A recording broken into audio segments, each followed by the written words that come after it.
It's Kev from VRFocus here, and I am going to be playing the alpha demo version of Bloody Zombies, recently announced by Dreams and Paw Print Games. The game will come out for PlayStation VR, Oculus Rift and HTC Vive later this year, also with Xbox One version, but we have no VR confirmed for that edition just yet. The game is a side-scrolling beat-em-up, a brawler, and it offers up to 4 players in co-op mode, either in VR or not in VR. You can play on a 2D screen, which this footage has been captured from. We're going to play through the entire of a single level. As you can see, I'm using an Xbox One controller, and we're going to jump straight in.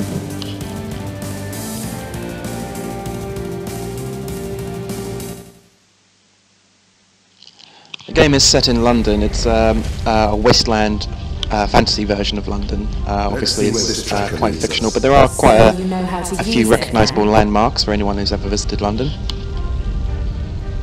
The control system is very similar to most scrolling beat-em-ups. We've got the run, you can see there, there's light and heavy, combo attacks, air attacks, everything that you'd imagine.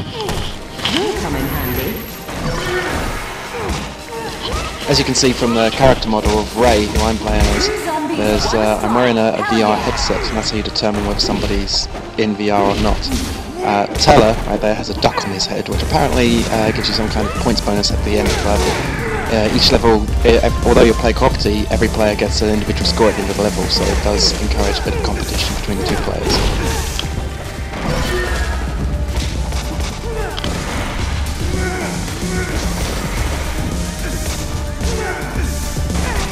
One of the interesting things about Bloody Zombies is it does have an interesting juggle score mechanic. If you knock someone into the air, as Teller's trying to do here, and then keep them in the air with successive hits, you do get a significant combo bonus.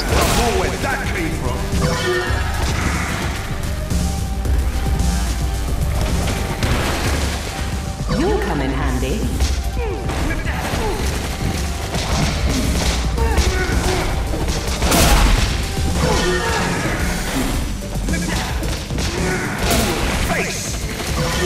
These are obviously very basic zombies right at the start. Here. I'm not quite sure where this level appears in the game, but it's likely to be one of the very early levels, if not the very first level.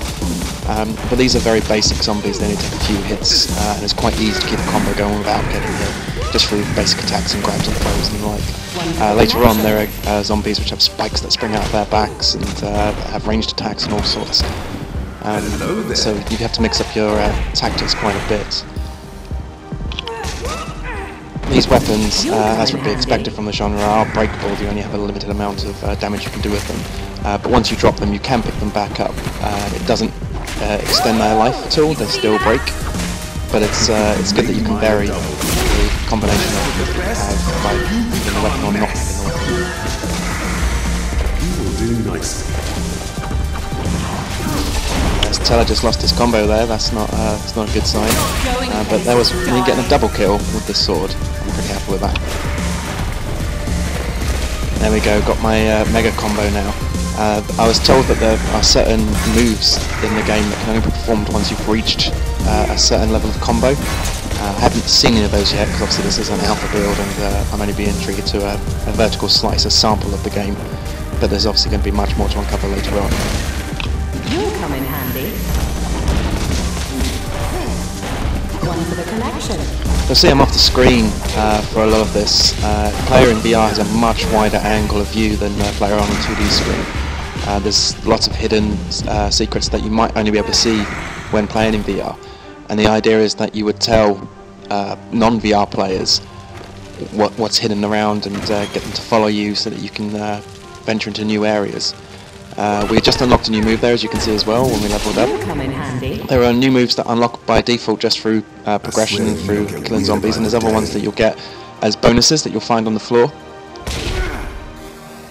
I'll obviously point out as soon as we get one of those. One lever, one gap, one bridge, simple. One poser, one board me, get on with it.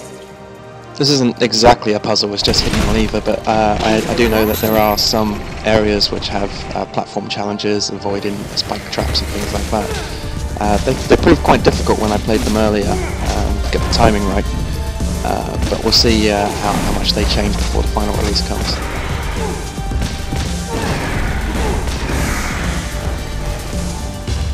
The combo does time out as well as get lost if you take damage, so hitting objects in the area to keep the combo going is always a good idea. And here we are with the mid-level boss. He's a bit of a brute, this guy. I'm probably going to end up losing my combo here. Okay,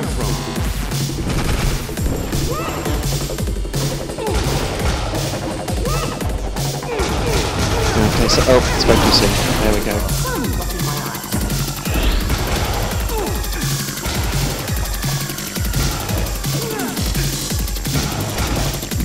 Just as you would expect from Fossil, it does have tails from when it's going to perform each of its moves, but it's not always easy to get out of the way in time. Thankfully, both myself and Dan from Endreams, who I'm playing with, we've played this game a little bit now, so that wasn't exactly too challenging. But I did just miss the one-up, thanks Dan.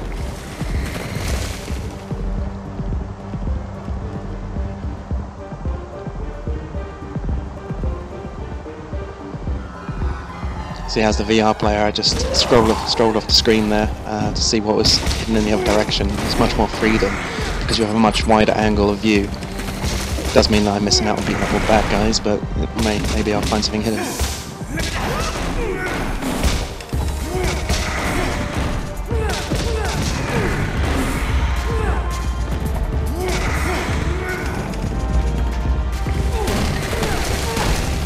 You'll come in handy. One for the collection. Stand showing off all those air juggles a little bit. Ah, this looks like a new ability, yeah. This is a shuriken ability, as you can see there. I just threw one across the screen. You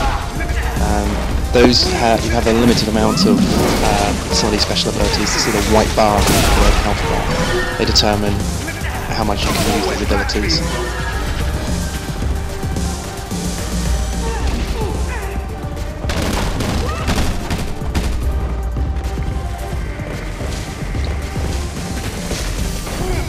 Finally hit someone with one of them. Although it does mean that my special attack is now very low. Recharges slowly over time.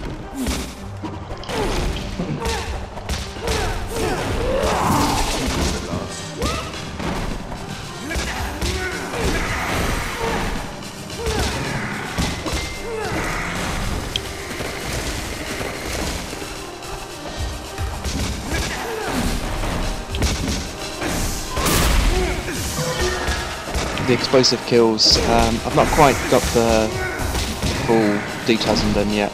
It does seem to be that there are heavy attacks that can do that, kill most basic enemies in just one strike. But exactly what kills they are and how you perform them will vary depending on the character. Might still work though. Suppose you'd best go find out.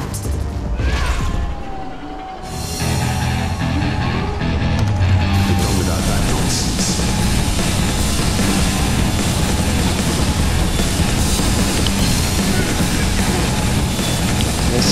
This doesn't look like it's going to work out too well. Barricades and zombies and all sorts coming at us while we've got to avoid being hit by this giant rolling blade death thing that obviously is actually on London Bridge. It's not just fictional for this game.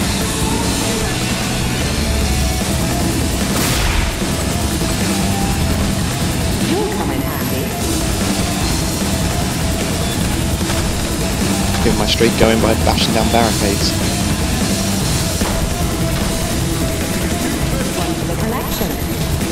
Bit too close to the blades, and no, we've lost. The blades are retreating a little bit fast, that makes things a little bit easier.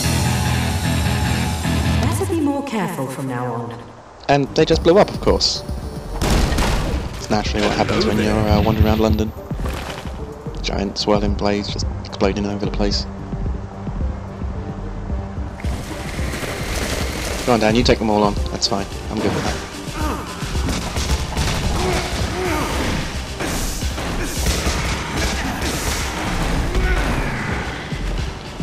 As well as the juggle combo, you can see Dan just got a domino combo. That was for throwing one zombie into another. These guys with a knife, just as in Streets of Rage you may remember, are enemies. It's best to take them from behind.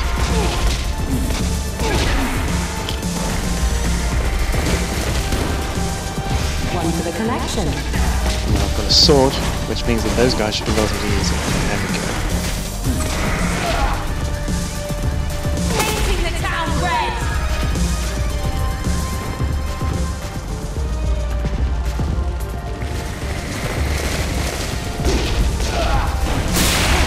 explosive kill now.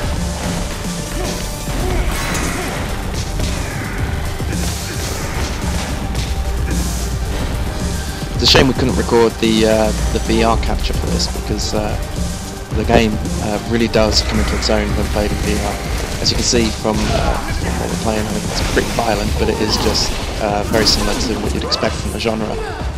In VR, however, it's a completely different style of game.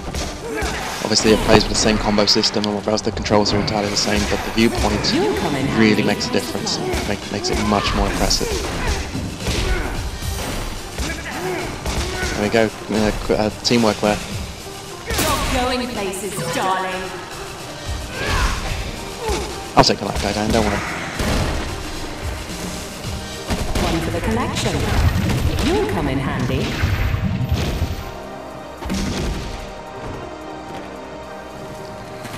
Oh, that was me. My bad. It's got the skills menu though, as you can see here. Now these, as I say, some seem to come naturally through progression in the game, and others will require a special item to unlock. But it's interesting to see how the skills tree may work. Wow, someone Frankenstein.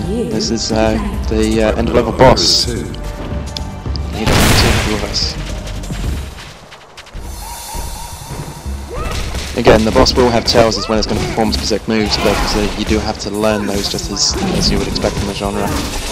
The attacks he has are limited, and he'll do them systematically, but it's a case of learning what signals he gives off prior to each attack. And Angler he hasn't done.